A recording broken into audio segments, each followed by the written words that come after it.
We went, the next year we went further and we put in gender expression protections in our human rights ordinance in Pinellas County. Pinellas already offers benefits for those that are married, same-sex marriage, marriage equality. If you come from somewhere else and you're married, we will extend our county benefits. So we were already cutting edge there, but we've taken those steps that some of our cities and some of our colleagues across the bay, across the state, have not yet done. We're also going to be, we're well on our way to passing a wage theft ordinance this fall. That will provide another level of protections for our lower income employees. We have a lot of hotel workers, a lot of restaurant workers that have really kind of gotten the shaft as far as some of their pay. We're now going to add another layer of protection for those employees. Something that kind of ties in there a little bit is that the county is going to take advantage of a state law that allows us to implement and expand some protections and hopefully some avoidance for those that are potential victims of human trafficking. The state allows, and I don't know why the state didn't mandate it, but the state allowed counties to mandate it. We will be putting signs up that kind of explains the human trafficking laws and gives a contact information number and website for those that think that you think or know that they're a victim of human trafficking. Those signs will go in all the types of businesses that you think of when you think of the victims of human trafficking. And again, this sounds like something that, my gosh, that's an issue that's so long gone. But we know in Pinellas County that, and I can tell you where I live in West St. Pete, in Treasure Island and the Causeway, where there's houses that are $500,000, $600,000, $700,000 waterfront homes. There was a house basically that was basically a hidden prison cell. They had a stock of women living in this house behind closed shades that they would bus up to some of the clubs on Gandy, do their business, and bus them back. And the neighbors never knew what was going on. There are victims among us, and we have got to keep working to provide an avenue of safety for them. We have implemented a stormwater improvement program. This is something that in fact, I think 16 of the 24 cities have this program in Pinellas County that go out as far as cleaning out our ditches, improving the culverts in the water. It helps with the drainage, it helps with the flooding. Pinellas County, quite frankly, was decades behind on doing this. We implemented that. There's a fee associated with that, so it's not without its political controversy. But we're now, I can tell you that the 21 days of rain that we had a couple months ago would have been a lot worse for Tarpon Woods and for Palm Harbor and for Aries Largo if we had not started that work. We're 2 years in, and we're already seeing the benefits of that. Somewhere down the line, it may be appropriate to do it countywide, but until the county kind of catches up, some of us on the commission didn't think it was right to impose that countywide over the cities with what they're already doing. Also, part of that is that we reinstituted a very popular program called the Adopt a Pond program. And if you live in a neighborhood or live in an association that has kind of a community pond, you know how expensive those can be to clean up when the drainage has kind of gotten in there, filled with muck, overgrown. And you might thought, oh, I have this nice little pond. What you don't know is that you have a conduit of all our runoff and sewage and runoff and stormwater. Sewage is a different part of the city, and so we felt a responsibility that if you're willing to help clean up, we're going to try and help with as far as our staffing and some money to help clean those ponds as well. We passed a $2 billion budget recently, which was a slight uptick from the year before because of the home value rises. But I can tell you that we're trying to, during the recession, before I got on commission, deep cuts were made in almost every single department of county government. And now we're starting to trying to add some of those back where there was really cut too deep. But I can tell you we're still doing the work of county government with staffing levels that are equal to the staffing levels of 1988. So our county employees are working harder, they're working smarter, but we'll continue to try and improve and patch the holes better where we've got it and not where we found that we don't need those increases. We'll talk a little bit about the 5 areas of poverty. How many of you have heard of this phrase, the 5 areas of poverty in Pinellas? There's 5 zones. What we had is we have staff members at the county who've taken all the census data you can think of. And they started laying it over map, over map, over map. And 5 zones popped up like Christmas lights. And they're the ones that you would kind of think of anecdotally, the ones you would know. There's an area in East Tarpon Springs, Greenwood in Clearwater, High Point in Largo, Midtown in South St. Petersburg, and Lemelin, which is the 54th Avenue corridor. Now, 4 of those zones have a city attached to it. Midtown is completely encompassed in St. Petersburg. High Point has some of Largo. Largo has some of High Point, Greenwood and Clearwater, Tarpon Springs. So there's some city programming going on, some help effort. Lellman is completely an unincorporated Pinellas County. Lellman belongs to the county commission. And Lellman, if you have a chance to take a spin through Lellman, you would be shocked at some of the conditions that we have in Pinellas County in the year 2015. And so I went back, and I've got a lot of friends and contacts in Lellman. So I started going back in the county and just Googled Pinellas County, Lellman. And I found a study done in, make sure I have my 1991 on the impact of poverty in Lellman. Then I found another study, I think it was done in 2011. Then I found another study that was done in 2011. And we just did another one in 2013. You know, and they all said the same things. And none of them have really been acted on. So this year, we created a community redevelopment agent area in the area of Lellman. This is the first time in the history of Pinellas County that an unincorporated area has been deemed a CRA. That's basically, you draw a line around area of blight. And these are the conditions that you think of when you think of it. Crime was high, homelessness was high, dropout rate was high, recidivism was high, early onset diabetes, death rates, infant mortality, every social ill you could think of, it lit up on that map in the area of Lellman, ridiculously high. So we've put the CRA in there. What that means is we have now appointed a board of people who actually live and work in Lellman to say, all right, what's the best way to tackle these issues? We're working with the Juvenile Welfare Board, who's targeted the area of Lellman and is as a top priority. We're going to put any increases of tax values, the budget starts to go as the property values rise. If the taxes that would be increasing taxes, and it won't be a lot in that area, but the increases in taxes in that area will not come to the county to be spent generally. They will stay and they will be put into work in the area of Lellman.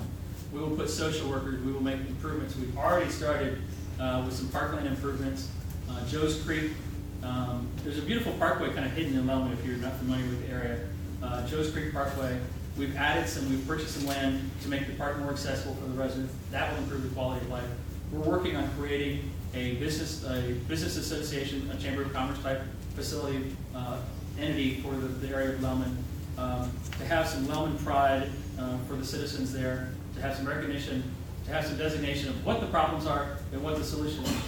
There's been a lot of times over the years, because it is a target area, because these people are aware of it to a certain degree when you get to different agencies. I can't count how many different federal programs or state programs have come in, and they come in with one worker, and they set up shop, and they spend a couple months doing surveys and talking to people, and yeah, that's great, and they write a report and they send it back, and the person disappears, and the people of Lellman never see any progress or see any input. We have made a commitment that we will not do that this time. We're committing staff. When I got on there, on the commission, we didn't really have a person. That kind of was like, well, who's our Lellman person? There's 46,000 people there. If you don't know, there's 300,000 people in Pinellas that don't live in a city. That they live in an unincorporated area, that the county commission is their only form of local government. And so we have 46,000 people. Do we have a person that kind of like is the Lellman guy? We didn't. Now we do. We have a person who's based in Lellman, who's going to be in touch, who's going to be able to report directly to the commission on the issues that are important to the folks of Lellman. So we're committed to that. We talked a little bit about environment earlier. One of my first assignments I got when I got on the county commission was to go serve as our county representative on the Tampa Bay Estuary Program. How many are familiar with the Estuary Program? A few? More of you should, because this is a group, and I'm going to take credit for all the successes, but this is a group that's been working for a few decades and just doing incredible work. They put together a coalition of these counties of Hillsborough, Pinellas, St. Pete, Clearwater, Swiftmud, DEP, there's a federal EPA person on there, I think, getting all these folks together to agree on some goals. And one of the things that came out of it was the nitrogen consortium. That was basically, they said, they got together, they got some smart people together and said, you know what, maybe, just maybe, it will improve the quality of the bay if we don't dump all this nitrogen in there. And so they said, okay, well, let's do that. And so, much harder than that, it seems, that decision. And so now, they set a goal of 38,000 acres of seagrass improvement over 40 years. Well, I can tell you they met the goal early, and they met the goal by 7,000. There's now 45,000 new acres of seagrass in Tampa Bay, and the quality of the water is the best that it's been since the 1950s. Since the 1950s. Now, you think that's great, we're all on board with doing that. Well, I can tell you that my predecessor was the one no vote on continuing Pinellas' fertilizer ban for the rainy months. So there's still people that aren't ready quite to be there. Tallahassee, when I was in Tallahassee, one of the things we had to do every year was fight off Tallahassee saying, we're going to preempt. Preemption is Tallahassee's favorite word. Yep. Preempt local control of fertilizer bans. So we had to every year at the very least say, okay, just grandfather, at least let the ones who've banned it already be grandfathered in. And see, we were successful at doing that, and I'm thankful that the current legislature so far has allowed that grandfather clause to stay. Some of the upcoming, and I don't know where I am on time, but some of the upcoming issues that we face, those of you who have read, bed tax, tourism is booming like crazy. We're doing incredibly well. The issue that when things are good you have to fight over is how to spend that money. Our municipal partners want us to spend more on capital projects like stadiums and aquariums and convention centers and those type of things. Our tourist industry, the hotels, the restaurants, the operators, they want us to spend more money on marketing. The TDC the other day agreed to a formula of 60-40, 60 on marketing and operating our CVB, which pays our staff time, and running the CVB, and we provide millions for beach nourishment, and also 40%, no more than 40% for capital projects, which would include a new Ray Stadium, Blue Jay Stadium, Thresher Stadium improvements, aquarium, ballparks, any of those kind of things that would fall under capital. That's 40%. Currently, the tax brings in about $35 million a year. So it's a lot of money, but everyone goes, oh, just have the bed tax pay for it. They think it's hundreds of millions of dollars. We do have now money sitting there because we made our last payment. It's we should have had a mortgage burning party, but we made our last payment on the county's commitment for Tropicana Field on September 30th. So money that's been coming in since then is now just sitting in an account. And we also increased the bed tax from 5 to 6 cents, which you're allowed to do when you're a county of, there's a phrase for major tourism impact or something like that. Because we were collecting so much, meant we could collect a little bit more. So we now have 6 cents, and that hasn't been designated yet, so that's sitting in an account. So there's going to be some tourist bed taxes that we're going to be able to have some expansions. We received, after fees and lawyers and everything else, $7.1 million of economic damages from BP. That means the way it's written is that $7 million right now is just sitting in an account. We have absolutely no preconceived notion of what that money is going to be used for. It doesn't have to go to any particular pot. So far, they've rejected my idea of a $1 million bonus for each commissioner.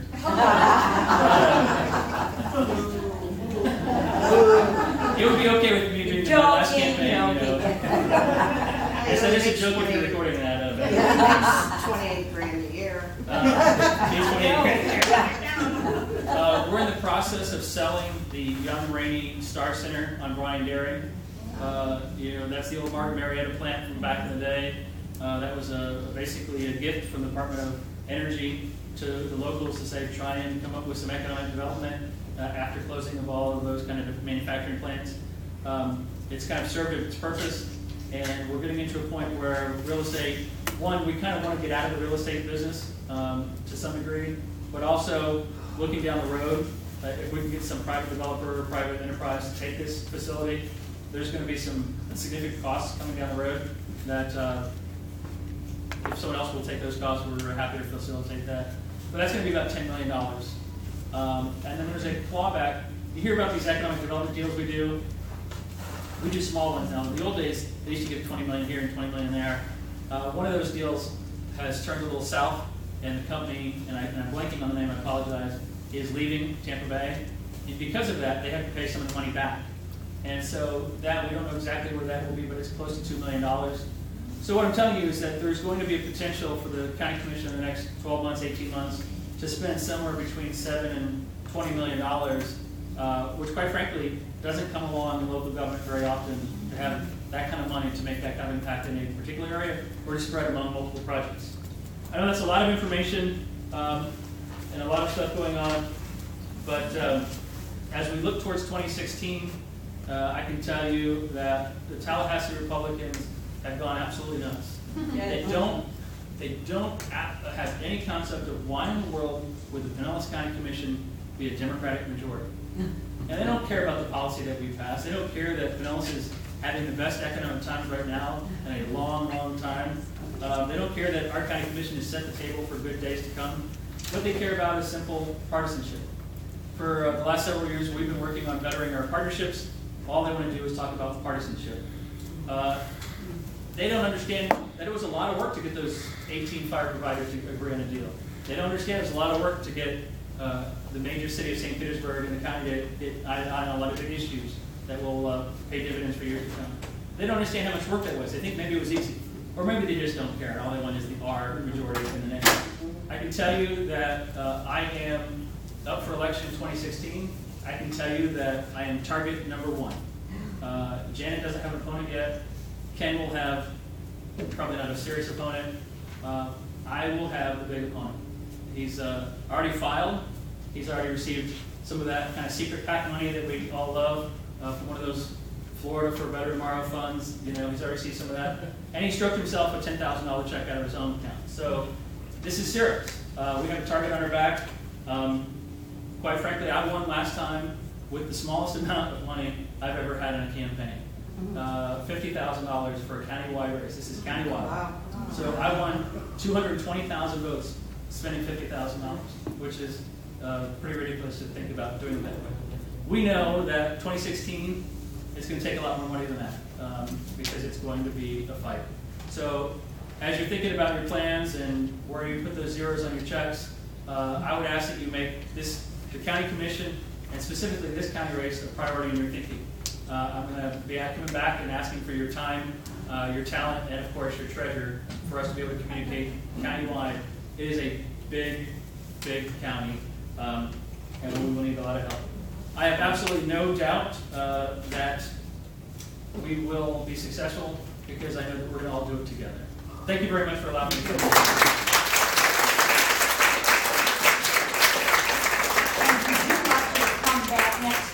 Absolutely. So we can lend our support to your campaign, okay? Yes. Absolutely. Thank you. Okay, very good. Thank you.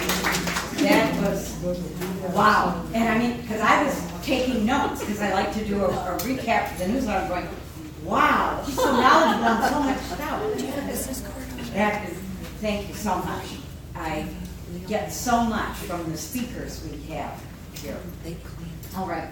Moving on, let's take care of some old business. First of all, I want to mention again that there were 9 of us from our club who went to the DWCF convention in Cocoa Beach. We got a lot of ideas because, as you know, next year, and that's why we're mentioning it in every one of our meetings, the 2016 convention will be in St. Petersburg, and we have to have the chair of that convention here with us today, Mary Freeman. Would you like to speak about the 2016 convention in St. Petersburg? Okay, well, I'll be talking about it every month. Exactly. I'm the chair of the convention for 2016. June Keener is my vice chair. And on November the 6th, those of you who have signed up to be on the committee, we will be having a meeting at Panera and Featherstown. Things are moving along really good. And we've got some sponsorship money, but we're looking for more. We want to have the best convention ever. Of course, it's our the state's 60th anniversary. So it's going to be quite elegant, and it was the club actually, the state club actually was started in St. Petersburg. So that's why we picked, since it's in our region, and that's why we picked St. Petersburg for the place to have the convention. It's going to be at the St. Petersburg Bayfront Hilton, and I'll be talking a lot about it.